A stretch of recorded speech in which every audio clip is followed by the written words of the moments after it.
Naise keha läbib elu jooksul alates menstruatsioonist kuni menopausini mitmeid muutusi, mis suurendavad vajadust erinevate vitamiinide ja mineraalandite järgi kehas.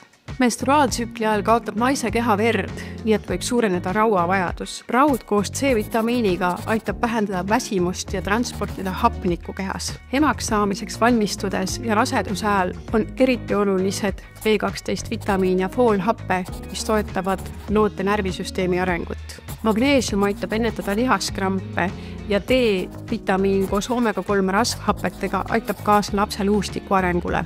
Menopausi ajal aga on oluline toetada nii luustiku, nahka kui ka närvisüsteemi. Kaltsium ja D-vitamiin aitavad ennetada luude hõrenemist, biotiin ja tsink toetavad nahatervist. Hormonaalsete muutuste korral aitavad stressi vähendada adaptogeenid, nagu näiteks V-Reishi või ashwagandha.